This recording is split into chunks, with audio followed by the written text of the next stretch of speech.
Picture this: the humid streets of Saigon in the 1940s, where the air hums with the noise of traders, rickshaws, and the endless chatter of a city alive with possibilities.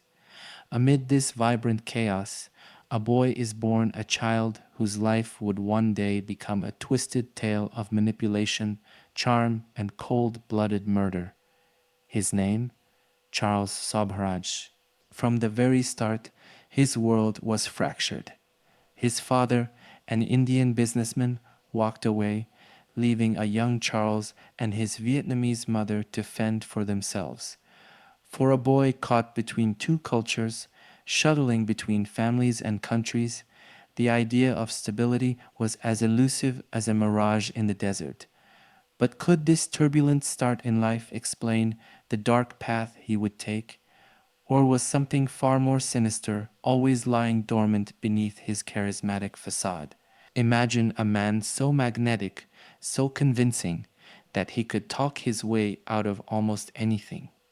By the time Charles Sobhraj reached adulthood, his charm had become his most dangerous weapon. Starting with petty thefts on the streets of Paris, he quickly realized that his ability to manipulate others could open doors most criminals wouldn't dare to knock on. But France was just the beginning. Sabharaj began crafting intricate cons across Europe, posing as a wealthy businessman, a diplomat, or even a confidant to the unsuspecting. His schemes were bold, stealing money, forging documents, and leaving victims baffled in his wake. The authorities, too, were no match for him. Each time they thought they had him cornered, he slipped away, earning the chilling nickname, the Serpent. What gave him this uncanny ability to evade capture? Was it pure arrogance, or was there a methodical genius behind his crimes? As we unravel his early exploits, one thing becomes clear. Charles Subhraj wasn't just a con artist. He was a predator lying in wait for his next victim. It was the 1970s, a time of freedom, self discovery, and wanderlust. Western backpackers flocked to Asia's hippie trail, drawn by its exotic promise and the allure of adventure. But for some, this journey would end in terror. Beneath the vibrant tapestry of bustling markets and serene temples, a predator lurked in the shadows, Charles Sobhraj.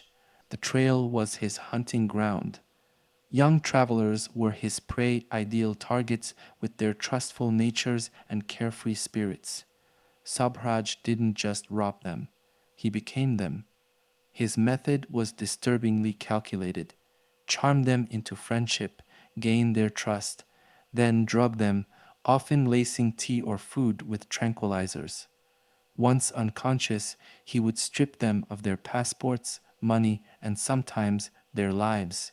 The deaths started quietly, almost unnoticed. A drowned woman in a bikini in Thailand, a poisoned couple in Nepal, accidental tragedies, authorities' first thought. But the pattern soon became impossible to ignore. The victims were always young, always foreign, and always tied to the hippie trail. Was Sobhraj simply covering his tracks, or did he enjoy the power of playing God? As his list of victims grew, so too did the chilling realization: this was no ordinary thief. This was a killer who used trust as his weapon. In the serene waters of a tidal pool in Thailand, the lifeless body of a young American woman floated, her flowered bikini gently swaying with the current. Teresa Knowlton, a free-spirited adventurer, had come to Asia in search of meaning and connection. Instead, she found Charles Sobhraj. At first glance, her death seemed like a tragic accident, a young woman swept away by the unpredictable tide. But something about the scene didn't sit right. Teresa was an experienced traveler, cautious and aware of her surroundings. The locals whispered, but no one dared to question. Authorities chalked it up to misfortune, and the case was closed. for a time. What no one knew was that Teresa had crossed paths with a charming stranger before her untimely death. Sobhraj had likely befriended her, disarming her with his charisma, but behind his warm demeanor lay cold calculation. Whether through drugs or force, he orchestrated her demise, ensuring it would appear like an accident. Teresa Knowlton's death was just the beginning. By the time anyone would link her to the man now known as the Serpent, it would be too late for many others. How does a man like Charles Sobhraj hide murder in plain sight? Perhaps the real question is, why did no one look closer at the man who seemed too good to be true? The idyllic beaches of Thailand became the setting for a sinister turn in Charles Sobhraj's spree. Henk Bijntanya and Cornelia Hemker, bright-eyed Dutch students exploring the Hippie trail, were drawn into Sobhraj's web. He was, after all, a man who radiated trust, offering guidance, companionship, and a place to stay. But for Hank and Cornelia, their kindness would become their fatal mistake. Sobhraj invited them into his Bangkok home, where he and his accomplice, Marie-André Leclerc, carefully executed their plan. They drugged the young couple, claiming it was medicine to stave off illness. Once incapacitated, Sobhraj staged their deaths as a double overdose. The image he left behind was harrowing yet calculated, two young travelers seemingly succumbing to the dangers of their journey. But this time, Sobhraj's deception didn't fade into the background. The deaths caught the attention of Herman Nippenberg, a junior Dutch diplomat stationed in Bangkok. Nippenberg was meticulous, tenacious, and deeply suspicious of the circumstances surrounding the deaths. He began piecing together fragments of evidence, photos, passports, and accounts from surviving victims who described eerily similar encounters with the charismatic man. As Nippenberg's investigation gained traction, it became clear Sobhraj wasn't just a con artist. He was a killer who thrived on others' trust and naivety. Could this diplomat's dogged pursuit finally bring the Serpent to justice? Or would Sobhraj's slippery nature allow him to escape yet again? On a desolate roadside near Pattaya, Thai authorities stumbled upon a gruesome discovery: the charred remains of a man. It was Vitali Hakem, a young Turkish traveler who had vanished just days earlier. His body, burned beyond recognition, was a chilling marker of something far more sinister brewing on the Hippie trail. Word spread quickly among the backpackers, a warning of the dangers lurking in paradise. But amidst the fear, Charles Sobhraj remained a shadow, unnoticed and unsuspected. Vitali's girlfriend, Charman Karu, couldn't ignore his sudden disappearance. Determined to find him, she retraced his steps to Thailand, unknowingly walking straight into Sobhraj's trap. Charmaine disappeared soon after, becoming yet another name on his growing list of victims. How did Sobhraj manage to operate with such impunity? He was always one step ahead, weaving a web of false identities, charm, and manipulation. He thrived on the chaos he created, ensuring no one connected the dots until it was too late. The discovery of Vitali's remains marked a dark turning point. Though the evidence was mounting, Sobhraj's ability to elude capture left investigators grasping at shadows. Would this burning clue finally expose the man behind the horrors, or would it fade into the background, another mystery on a trail littered with unanswered questions? The Himalayan kingdom of Nepal, known for its serenity and spiritual allure, became the site of Charles Sobhraj's most chilling crimes. By now, he had perfected his art of deception, using stolen passports to blend seamlessly into the flow of travelers. Alongside his ever-loyal accomplice, Marie-André Leclerc, he escalated his killing spree, targeting two unsuspecting victims, Canadian Laurent Carrière, and American Connie Jo Bronzich. Laurent and Connie were like so many others on the hippie trail, adventurous, free spirited, and unaware of the predator in their midst. Sobhraj lured them in, likely with his usual charm and offers of guidance, but their trust sealed their fates. Days later, their bodies were discovered. Connie had been stabbed repeatedly, and Laurent was burned beyond recognition.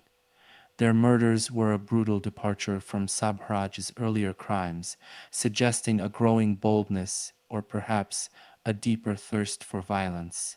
Despite the brutality, Sobhraj and Leclerc vanished without a trace, slipping across borders with their stolen identities. How could someone leave such a trail of horror and remain untouchable? Was it his intricate planning, his audacious confidence, or a system ill equipped to handle such a cunning criminal? With each murder, Sobhraj seemed to grow bolder, more ruthless. Was he becoming addicted to the power he wielded over life and death? Or was it simply the realization that he could kill without consequence? As the bodies mounted, one question lingered. How much longer could this deadly game continue before it all unraveled? Charles Sobhraj moved like a ghost, slipping across international borders with an ease that baffled authorities. In an era before advanced security systems and digital tracking, he exploited every loophole. Using stolen passports, forged documents, and an uncanny ability to blend in, Sabhraj left a trail of victims scattered across multiple countries. Yet no one seemed able to catch him. He was always one step ahead, leveraging his knowledge of law enforcement blind spots. Thailand, Nepal, India, each place became a playground for his crimes.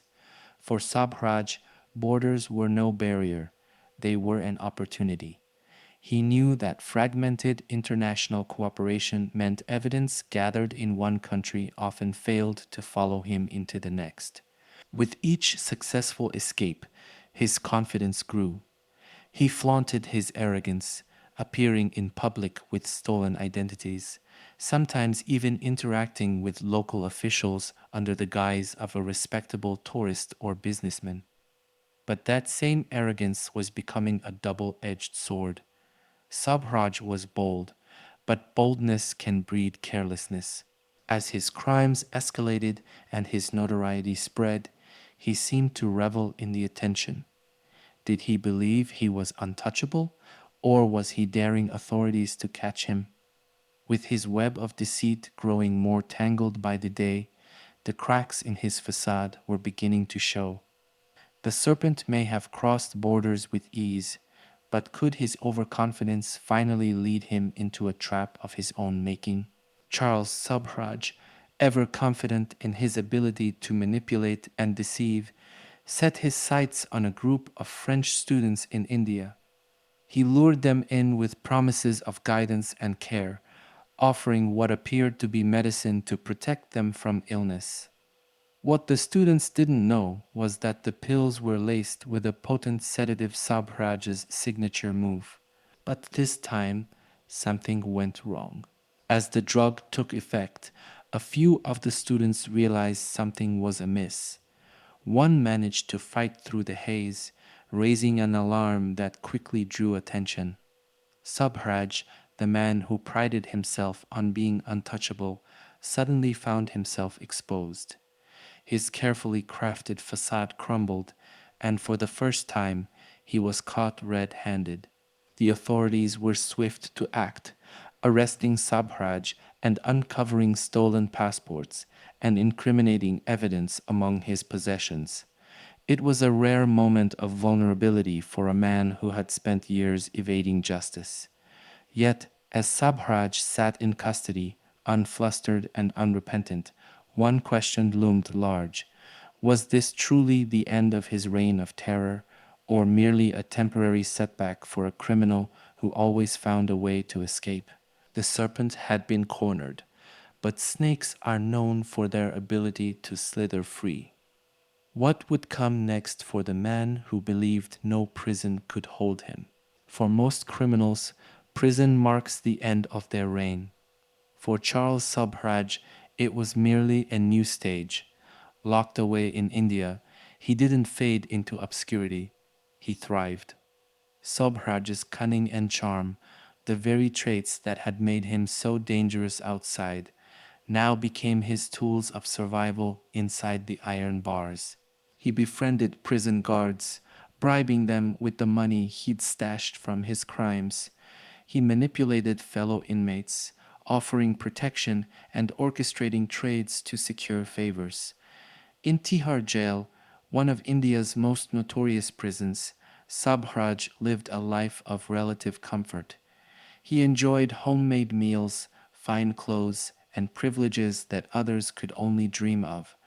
The guards didn't see him as a dangerous killer, but as a charismatic figure they could trust, or at least profit from. But Sobhraj wasn't just making his time in prison comfortable, he was planning his next move. Every smile, every deal, every carefully chosen word served a purpose. Behind the scenes, he was studying, waiting, and plotting his escape. To the outside world, it seemed like justice had finally caught up with the Serpent. But inside, Sobhraj was more like a king ruling over his confined domain. How does someone maintain such control, even in captivity?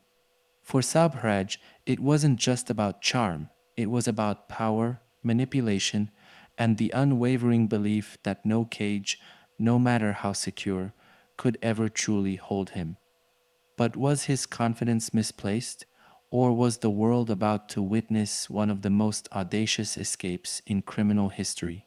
In 1986, Tihar Jail, one of India's most secure prisons, became the stage for an escape so audacious it left authorities stunned.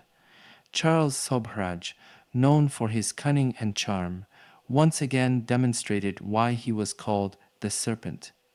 For years, he had cultivated relationships with guards and inmates, weaving a web of influence and control. Now it was time to put his plan into motion. Sobhraj orchestrated a prison party, a bold move in itself. He convinced the guards that it was a celebration to honor them, complete with food and drinks. What they didn't know was that the refreshments were spiked with powerful sedatives. As the guards succumbed to the drugs, Sabhraj made his move. He simply walked out of the prison gates, disappearing into the chaos of Delhi. The escape was as calculated as it was brazen. It wasn't just a test of his manipulation skills, but a direct challenge to the authorities who had underestimated him. To Sobhraj, it was a game, and he had once again proven that the rules didn't apply to him. For the next few weeks, Sobhraj reveled in his freedom, relishing the headlines that painted him as an untouchable mastermind. But his arrogance would be his undoing. Authorities recaptured him in Goa just weeks later, bringing his brief taste of freedom to an end.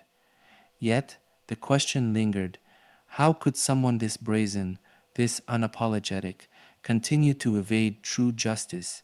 For Charles Sobhraj, every capture seemed temporary, a minor setback in a life built on escaping the inescapable. But would his luck ever truly run out? After years of imprisonment in India, Charles Sobhraj was finally released in the 1990s. Most criminals would have faded into obscurity, but not Sobhraj. Instead, he returned to France a free man, notorious and unrepentant. Far from hiding in the shadows, he stepped into the spotlight, embracing his infamy with chilling ease. Sobhraj lived openly in Paris, granting interviews to journalists and selling the rights to his life story for substantial sums. He dined in high-end restaurants, strolled through the city's streets, and even gave candid insights into his crimes, speaking as if they were chapters in a thrilling novel. The media couldn't resist the allure of the Serpent, and Sobhraj reveled in the attention. To him, notoriety wasn't a stain, it was his currency. But how could someone so infamous live so boldly, seemingly without fear of retribution? Part of the answer lay in his legal standing. Many of the countries where he had committed his crimes lacked the means or evidence to extradite him. Others had statutes of limitations that had long since expired. Sabhraj knew this, and he exploited it. The very systems he had spent years outwitting now seemed powerless to touch him. His arrogance was unsettling, a reminder of the failures that allowed a man like Sabhraj to walk free. Yet, for all his bravado, there was an undeniable tension. Could someone with such a trail of victims truly remain untouchable? Or was the return to France the calm before the storm, a moment of hubris before the world's most slippery criminal finally faced justice? In 2003, Charles Sobhraj made a decision that would finally shatter the illusion of his untouchability. Despite his notoriety and the lingering shadow of his past crimes, he returned to Nepal, a country where his name was still whispered in fear. It was here, decades earlier, that he had brutally murdered Canadian Laurent Carrière and American Connie Jo Bronzich. And it was here that his arrogance would finally catch up with him. Sobhraj's return wasn't quiet. He was spotted by a journalist at a casino in Kathmandu, brazenly enjoying the high life as if his dark past were a distant memory. But Nepalese authorities hadn't forgotten. Acting swiftly, they arrested him, reopening a case that had remained unresolved for nearly 30 years. His trial was a spectacle. In court, Sabharaj appeared calm, even smug, as if he believed he could charm his way out once again. But the evidence was damning. Witness testimonies, forensic details, and the sheer weight of his history painted a grim picture. The court wasted little time. Sabhraj was convicted of the murders and sentenced to life imprisonment. For the families of his victims, the conviction offered a glimmer of closure, a long awaited acknowledgement of their loss. But was it enough? Charles Sobhraj, a man responsible for countless lives lost, would now spend the rest of his days behind bars. Yet for many, this felt like a small victory in the face of the horrors he had unleashed. Was this the justice his victims deserved, or merely the final chapter in a story where the true weight of his crimes could never fully be answered? Even in captivity, the shadow of the serpent loomed large, leaving the world to question how such a man had managed to elude justice for so long. Behind Charles Sobhraj's chilling crimes was a web of accomplices, with one figure standing out above the rest: Marie-Andrée Leclerc. A quiet, reserved Canadian, she became both his partner and pawn, ensnared by his charm and swept into a world of deception and murder. But was she a victim, manipulated by a master of control, or a willing participant in his schemes? Leclerc first met Sobhraj while traveling in India. He lavished her with attention, promises, and the allure of a life far from the ordinary. Soon she became his closest confidante, accompanying him across borders, assisting in his cons, and chillingly aiding in the murders. Yet in court, she often claimed she was acting out of fear and love, trapped in a cycle of psychological abuse. But Leclerc wasn't the only one. Sobhraj surrounded himself with a rotating cast of accomplices, each drawn to him for different reasons. Ajay Chowdhury, a loyal enforcer, helped carry out his grisly crimes with unwavering obedience. Others were seduced by Sobhraj's charisma and promises of wealth and adventure, only to find themselves complicit in his horrors. Sobhraj's ability to manipulate wasn't limited to his victims, it extended to those closest to him.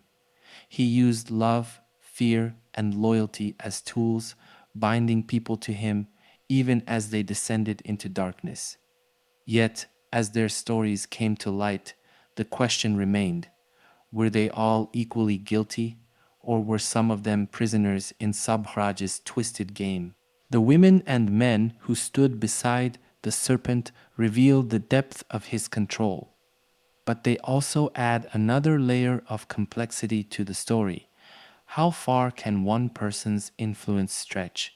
And at what point does complicity become choice? Behind the headlines of Charles Sobhraj's chilling spree were the lives of his victims, people who had dreams, families, and futures stolen in a moment of trust misplaced.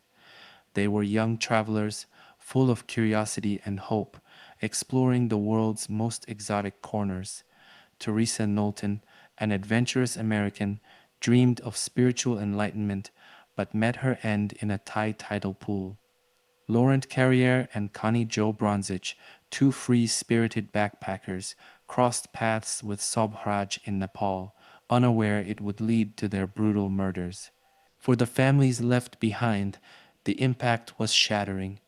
Parents, siblings, and friends were left with unanswered questions, haunted by the loss of their loved ones. The grief was compounded by the nature of the crimes, murders masked as accidents or staged with chilling precision. Communities, too, felt the ripples. On the Hippie trail, whispers of danger replaced the carefree atmosphere, casting a shadow over what had once been a symbol of freedom. Their stories deserve more than to be footnotes in Sobhraj's legacy.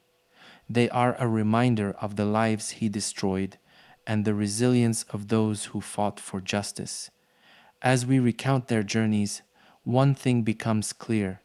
Behind every act of evil lies a trail of broken hearts and silenced voices. Catching Charles Sobhraj wasn't just about finding a man, it was about untangling a web that spanned continents. In the 1970s, law enforcement agencies rarely worked together seamlessly. Each country operated within its borders, often without sharing crucial information.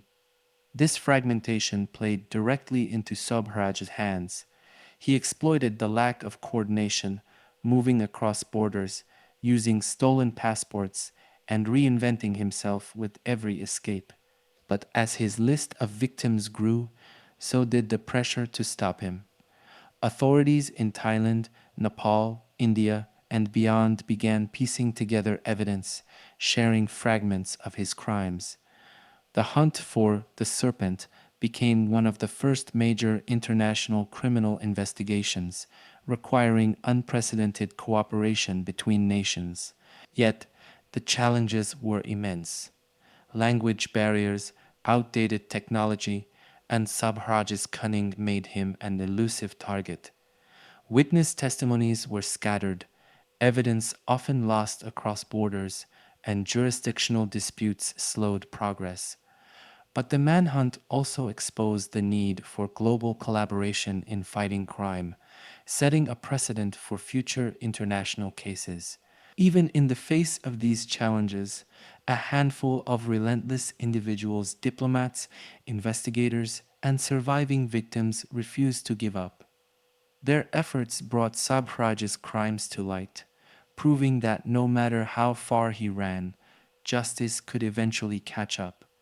The story of his capture isn't just about one man. It's a testament to the power of persistence in the fight against evil. What makes a man like Charles Sobhraj tick? Experts have spent decades dissecting his actions, debating whether he is a psychopath, a sociopath, or simply a master manipulator driven by greed and the thrill of control. His lack of remorse, his calculated charm, and his ability to blend seamlessly into any situation suggest a chilling detachment from humanity. Yet, his actions were not purely impulsive, they were meticulously planned, leaving many to wonder if his crimes were less about chaos and more about his twisted sense of superiority. Could understanding the mind of someone like Sobhraj prevent future crimes? Some believe that his psychological profile holds answers to identifying and stopping individuals who exhibit similar traits. But with his complex nature, the debate rages on. Was Sobhraj born a predator, or did his environment forge the man who became the Serpent? Few criminals have captivated the world quite like Charles Sobhraj. His story has inspired books, documentaries, and even the popular TV series The Serpent. But this media frenzy begs a question. Has the attention turned him into a larger than life figure, diluting the horror of his crimes? Sobhraj himself seemed to thrive on the limelight, granting interviews and reveling in his notoriety. For him, the media wasn't a threat, it was a stage. The fascination with his story often walks a fine line between uncovering the truth and glamorizing his life. While some argue that the media's focus helps shine a light on his victims, others feel it risks turning a killer into a mythic figure. Was Sobhraj a criminal mastermind, or did he simply exploit society's dark fascination with evil? The answer may lie not just in his actions, but in how the world continues to tell his story. Decades after his crimes first shocked the world, Charles Sobhraj sits behind bars. But for many, the question lingers: was justice truly served? While he was convicted for some of his murders, many remain unsolved, with families left in limbo. Sobhraj's ability to evade capture for so long also highlights the gaps in international justice systems, raising doubts about whether his imprisonment can truly account for the lives he destroyed. For his victims' families, the scars remain. Convictions may offer closure, but they cannot erase the pain. And as Sabhraj's story fades into history, the debate continues. Can justice ever truly measure the weight of his crimes, or does his story serve as a reminder of how fragile the fight for accountability can be? Charles Sobhraj's name is etched into the annals of true crime history, a symbol of manipulation, charm, and cold blooded murder. But his story is more than just a tale of evil, it's also a testament to resilience. The diplomats, investigators, and victims who pursued justice against all odds remind us that even the most cunning criminals can be brought to account. Today, Sobhraj's legacy serves as a warning. It forces us to confront the cracks in our systems, the allure of dangerous charm, and the importance of vigilance. But perhaps most importantly, it asks us to remember the voices of those he silenced, their stories, their lives, and the pursuit of justice that refused to let them fade. So, what can we learn from the serpent's trail? How can we ensure that someone like him never thrives again? Let us know your thoughts in the comments. What do you think drives someone like Charles Sobhraj, and how do we stop others like him? Don't forget to like, subscribe, and hit the notification bell to join us for more gripping true crime stories. Your support helps us keep these stories alive. Stay safe, and we'll see you next time on Crime Pulse Stories.